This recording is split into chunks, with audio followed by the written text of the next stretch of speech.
Après 2 mois très compliqués, surtout marqué par un top 700 l'étape du Tour. Magnifique alors que je vidais top 100, voire mieux. Je me suis dit qu'il fallait que je me retrouve et que je rebondisse, mais je savais pas quoi faire. Et après le décès de ma légende sportive Nimzé, je me suis dit qu'il fallait que j'honore son décès par un défi à la hauteur de son niveau et de ce personnage juste incroyable. Et donc je me suis dit 2 semaines avant de me lancer là-dedans, et pourquoi pas je battais le record de Albert Jiménez et Albert Gomar, donc le premier qui était sextuple champion de Catalogne d'Ironman. Donc c'est alors qu'il m'est venu l'idée de battre le record de cette Mamba Challenge, donc 310 km et 10 500 de dénivelé, qu'il fallait faire en moins de 17 heures. C'était 16h55, un truc comme ça le record.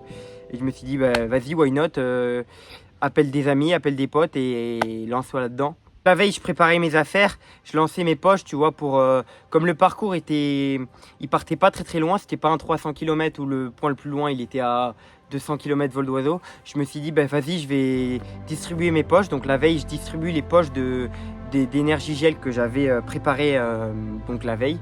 Je devais tourner à 60 grammes de glucides à l'heure et j'avais calé 2 bases de vie, donc la base de vie numéro 1 et la base de vie numéro 2 qui marquait le quart ou le tiers du parcours. Donc j'avais un vélo qui pesait à peu près 10,5 kg, 7,5 à vide, mais j'étais parti avec un bidon d'1 litre, un bidon de 50 centilitres pour être ravitaillé tout le temps. Une petite bouteille en plastique notamment pour le premier col, et après dans ma trousse de pharmacie j'avais la trousse de pharmacie carrément.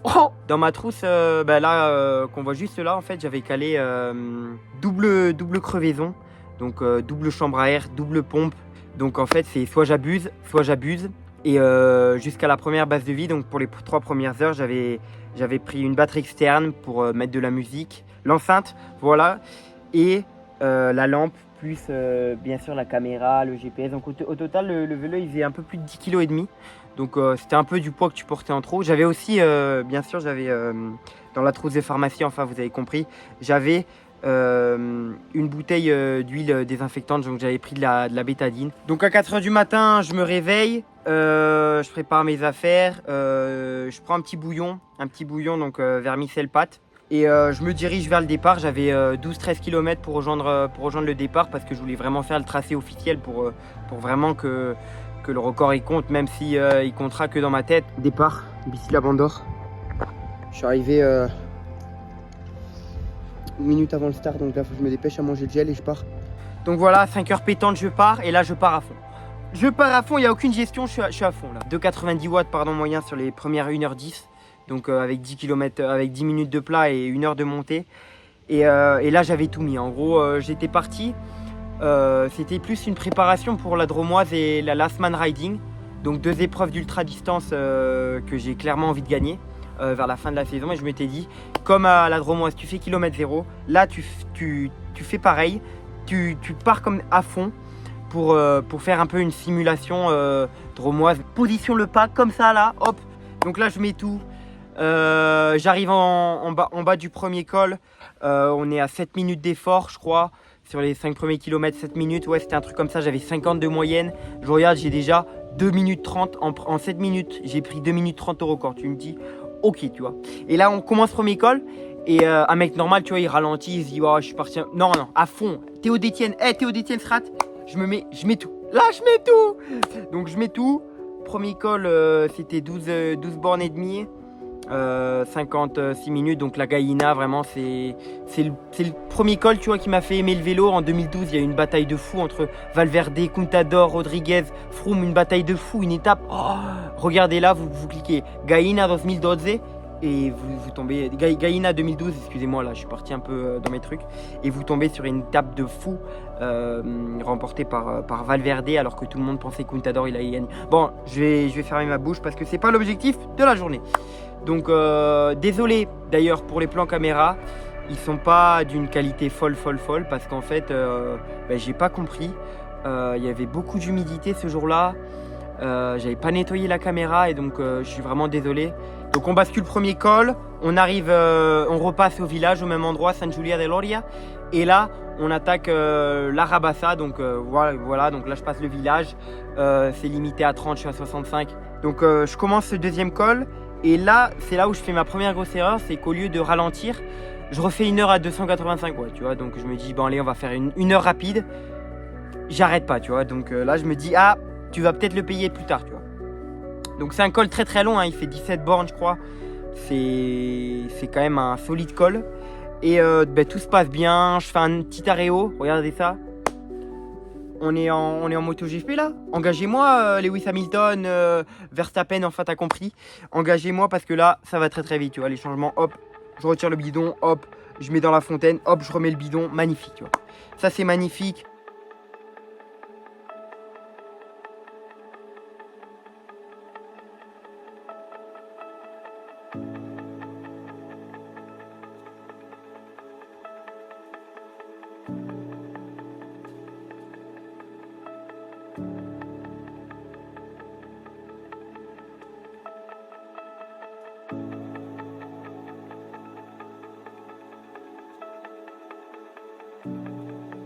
Je fais une petite story à la Rabassa, tu vois, pour indiquer à mes abonnés que je suis parti comme un trou. Donc là, on est à, je sais pas, on doit être à 2h30, je dois être à 2h50 moyen, 300 normalisé, un truc comme ça, parce que j'ai envie d'accélérer en fait.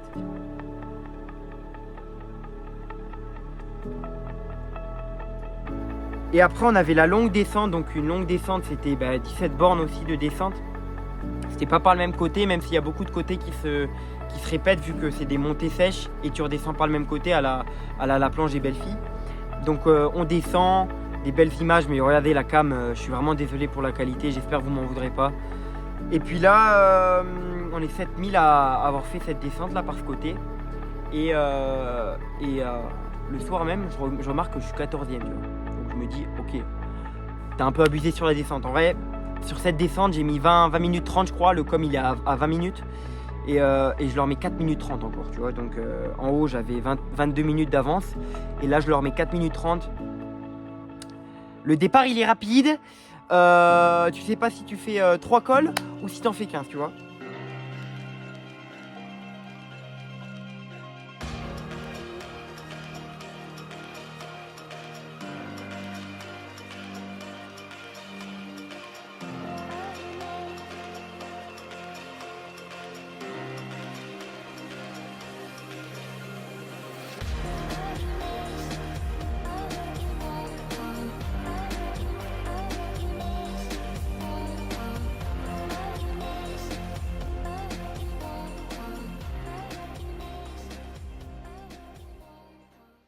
Ensuite, j'avais la montée de mon village. Donc, moi, j'habite en haut d'un village. Et c'était 400 mètres de dénivelé. Et tu vois, je ralentissais un peu.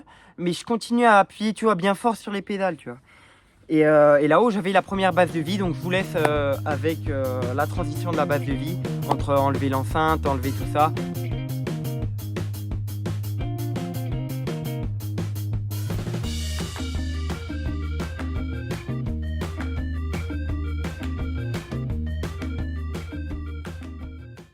Donc la descente, je commence la descente, celle-là je la connais par cœur, donc sur 6 minutes de descente, j'arrive à reprendre 1 minute 30 encore d'avance.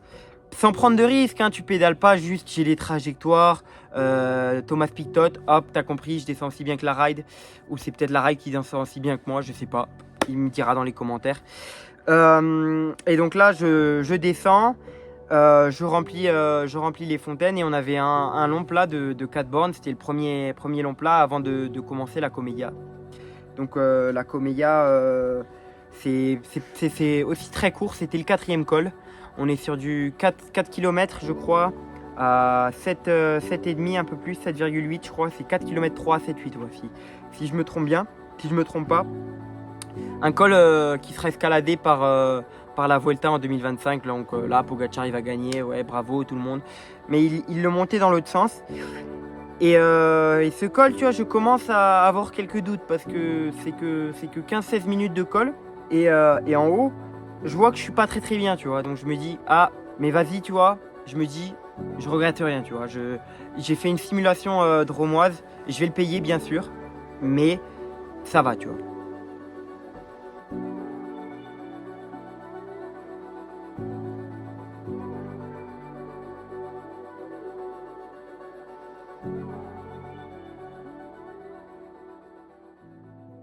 On descendait ensuite, on avait une toute petite descente. Et là, on entamait pour moi le col le plus dur d'Andorre, Kortals-Zenkamp. Donc depuis le village, je crois que c'est 8,5 à 9 bornes à 8,5. Donc un sacré mur. Il n'y a eu que 2 arrivées là-haut à la Volta. Donc quand tu connais les 2 vainqueurs, Mikel Landa, Tadej Pogacar, tu te dis ok, tu vois, il faut... Tu vois, Mama, ça monte un peu, tu vois. Donc ouais, ça montait fort. Et là, c'est le premier col où vraiment j'ai bien réduit le rythme, tu vois. Donc là j'étais à 2,40, je crois. Et ouah, ce col, en plus, quand tu es à 2,40 sur du 12-13%, parce que le début il pique vraiment solide, t'avances pas. Et en haut, je bascule en haut. Magnifique paysage. C'était le 3e hors catégorie et c'était le 2e passage à plus de 2000. Et je savais là qu'il me restait le plus dur parce que tu redescendais et après t'enchaînais 70 bornes à plus de 1500, donc tu descendais pas en dessous de 1500 pendant 70 bornes. Donc je redescends Kortals et là j'ai un souci de câble. Donc à partir de maintenant vous avez plus rien. On est kilomètre 95 et vous avez plus de caméra. Donc à partir de maintenant je suis là. Ok, comment je vais faire pour leur montrer une vidéo potable, tu vois. Donc on descend et là on commence Elforn. Donc Elforn, cette montée elle était très connue parce que en 2018 Thomas Borghi, alias La Ride, il a été champion d'Europe minime ici. Donc vraiment c'était impressionnant, hein. Moi j'avais été les voir. Je faisais pas de vélo à cette époque là, mais il y avait La Ride. Oh mon gars, ils faisaient tous 1m50, il y avait La Ride, il faisait déjà 1m75, il était en train de manger tout le monde, tu vois. Et là-haut, en fait, on commençait à rejoindre Lucas. Donc on rejoint Lucas, donc Lucas qui était mon ancien entraîneur. Maintenant j'ai plus d'entraîneur parce que je trouvais que ça me correspondait pas. Je voulais faire mes trucs à moi, je veux continuer à faire le débile, tu vois, genre lancer des projets comme ça une semaine à l'avance, tu vois, ça j'adore.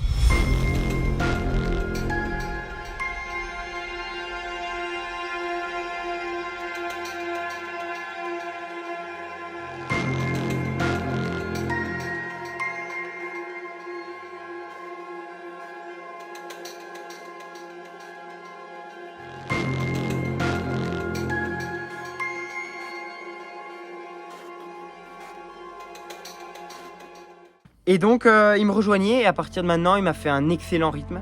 Donc on montait Port d'Envalira. C'était le souvenir Henri Desgranges de la montée parce qu'on montait à 2400. Donc il était pas très long, hein, ça faisait que 16 bornes à 5% je crois. C'est vraiment... Tu peux dérouler. Et je me mettais dans la roue de Lucas. Lucas il me prenait en photo. Photo, caméraman, nutritionniste, voiturier, garagiste, tout ce que vous voulez. Appelez Lucas si vous avez un problème, il régale, tu vois, il régale. Merci pour les photos de fou. Je ne remercierai jamais autant l'aide qu'il m'a apporté Lucas, mais ça a été légendaire. Heureusement qu'il y a Lucas, sinon je suis en PLS. On a rejoint par un autre collègue. Parce que sinon, je suis comme la voiture mon gars. On est en train de fumer.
Après on descendait le port d'Envalira. Et on attaquait Comarejansol. Comarejansol, c'était le plus simple. C'était 4 bornes à 6%. Donc c'était... Là j'étais vraiment bien. Je pensais que je m'appelais Pogacar, tu vois. À tout moment, là, j'avais un contrat pro. Tac, tac. J'ai été monstrueux. C'est lourd et fort. Vraiment, le parcours est trop court. Le parcours, il est trop court, qui dit. On en reparle dans 2-3 petites heures quand j'aurai un énorme coup. Quand on aura pris le coup du bambou. Ah,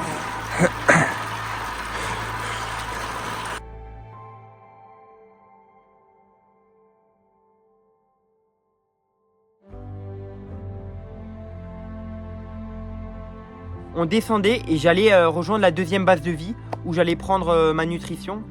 Donc pour reparler nutrition, ouais, j'étais à 60 grammes heure et à partir de ce moment-là, j'étais à 10 grammes de protéines heure et là, on a fait toute la montée avec Lenny Martinez.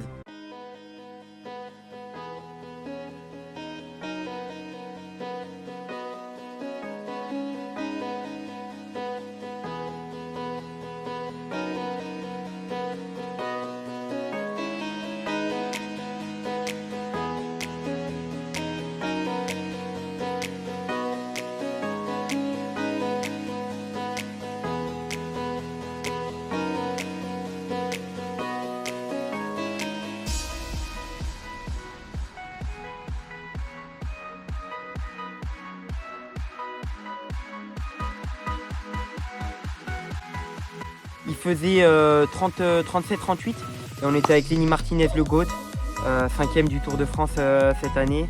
Moi j'ai passé un super moment, vraiment le mec est adorable. Merci à toi Lenny, t'es vraiment un chef parce que tu peux parler avec n'importe qui, lui il se croit, on dirait que t'as couru avec lui à la française tellement il est gentil, il est juste un peu plus fort, on dirait vraiment c'est un chef ce gars. Et donc toujours 250 watts, il faisait des sprints mon gars. Alors là, j'ai jamais vu ça. Hein. Il était à 130 tours minutes. Je savais pas si ça montait ou si c'était plat, ou si ça descendait d'ailleurs. Hein. Donc on bascule Coy d'Ordino, descente avec Lenny Martinez. Donc là, Lucas nous a quittés. On a été même rejoint à un moment par Romain. Que j'ai vu autour de la casa. Merci à toi Romain pour ces 4 km. Normalement j'ai voulu te filmer et tout, mais j'ai beaucoup filmé même avec mon téléphone, mais je sais pas filmer, donc compliqué de vous mettre des plans si je sais pas filmer. Donc je suis vraiment désolé. Donc on descend des Coy d'Ordino, c'était 10 petits kilomètres hein, la descente, enfin 10 longs kilomètres même. Et là j'étais avec Lenny Martinez et je me suis dit vas-y je le suis, j'essaie de pas faire le fou du bus tu vois. Donc j'arrive à Ordino et là je me mets dans la cascade, dans la petite fontaine. J'avais très chaud en fait. Le problème, je vais vous le dire après, c'est que je me suis énormément arrosé. On m'a arrosé de partout. Les 3 dernières heures, j'avais des belles irritations là où vous savez quoi. Et ça me faisait vraiment mal. En fait, le problème, c'est que tu commences le défi, il fait 8 degrés. Et il fait 38 dans Coy d'Ordino et tu passes 6 heures à plus de 35 degrés quoi. Donc tu passes, j'abuse un peu, 6 heures à plus de 25-30 degrés. Donc ça piquait. Et là on commençait Ordino Orcalis, donc j'ai été rejoint par David. Et juste avant de commencer le col, donc le col il fait 17 bornes, hein. C'est plus long qu'un lundi. Après avoir quitté Lenny du coup, je suis rejoint par Ben Illy et un autre mec de EF. Et là je fais une grosse erreur, c'est que je les suis 2-3 minutes avant de me dire Antonin là t'es en train de faire un peu le con parce qu'il montait très fort. Il montait très fort. Bon, on est des simples merdes. Avec le Davidou. Toujours là dans les défis mon Davidou hein. Pêche David, TDP. Et la Mamba, c'est le GOAT. Voilà, tout simplement le GOAT.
là, c'est pas les watts, hein, c'est les VPN. Je suis mort.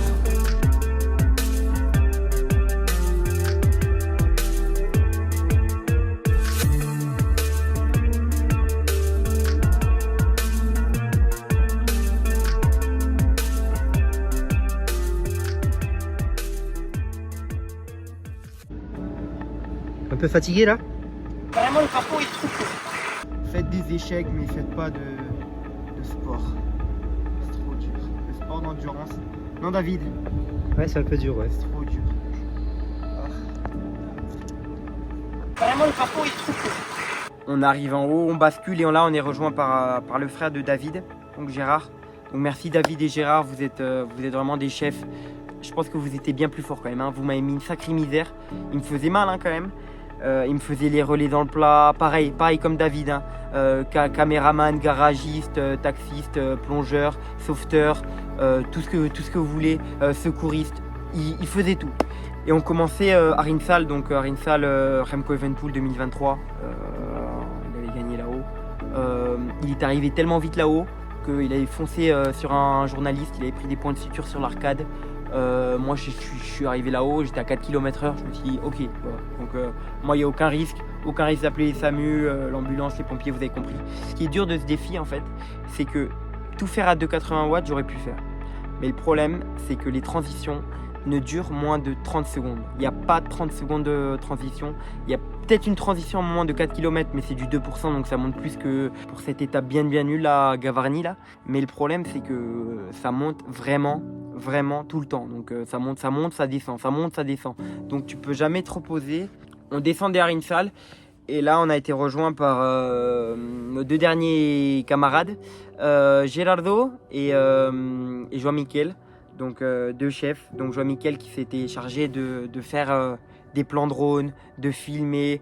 Merci à toi, vraiment les photos elles sont incroyables et merci pour tout le soutien durant l'étape, vraiment ça m'a régalé parce que là il manquait encore 3000 de dénivelé et putain j'étais vraiment pas bien. Et après t'avais Gerardo, donc Gerardo lui filmé, il a pas trop filmé parce qu'il était plus concentré avec moi sur l'effort, il était plus concentré à m'alimenter, à m'hydrater. Gerardo en fait il m'a proposé de la bouffe tous les 3 km, tu vois, je lui ai dit, chaque fois je lui disais mais t'inquiète j'ai mon gars. Et le gars il voulait vraiment que j'ai le diabète, donc signaler Gerardo parce qu'il voulait vraiment que j'ai un diabète. Non merci Gerardo, en vrai tu régales. Donc on passe Pal la Cobilla.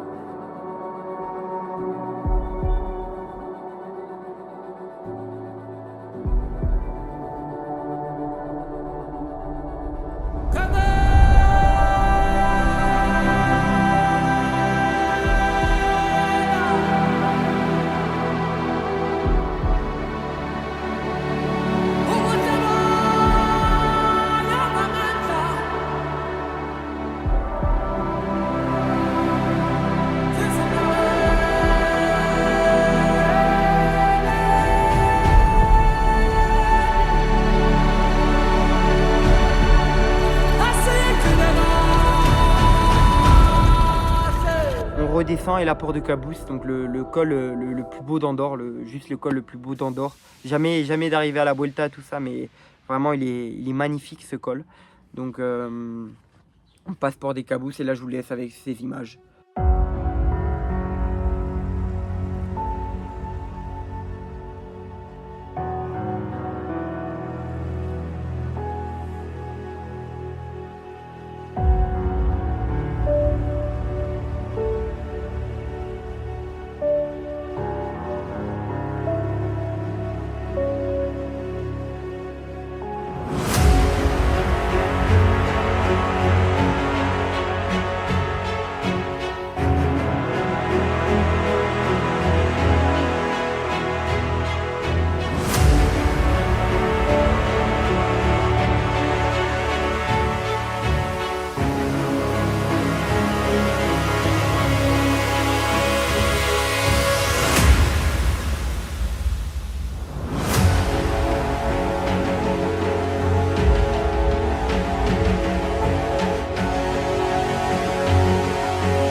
fais le projet une semaine avant et je me retrouve avec des images comme ça, avec une équipe qui me pousse, qui m'aide. Le matin, le soir, je retrouve Lenny. J'étais arrêté dans une station essence. Pareil, j'ai filmé, mais les plans sont catastrophiques. Et là, on commençait Béchalis, donc c'est pas Béchalis, c'est Béchialis. En 14e col, il piquait un peu. Dernier vainqueur du Tour de France, Sepp Kuss en 2021. C'est pas n'importe qui gagne au Béchalis. Mais de toute manière, c'est pas n'importe qui gagne en Andorre, juste en Andorre. Tu vois. Et juste faire du vélo en Andorre, c'est déjà compliqué. Alors faire du vélo en Andorre quand tu fais tout l'école, c'est crazy.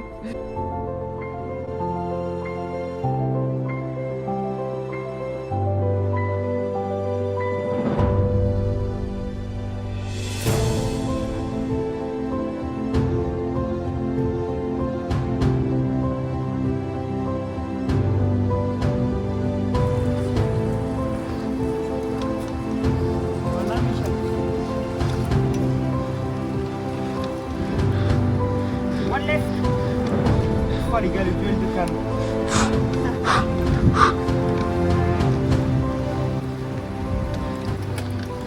On passe le col, grosse descente, très sinueuse, très pentue. Ben, c'est là par là où il montait le Tour de France. Nous on l'a descendu. On descendait et là dernier col Engola Sters. Donc j'étais collé. Hein. J'étais à 8 à l'heure je crois.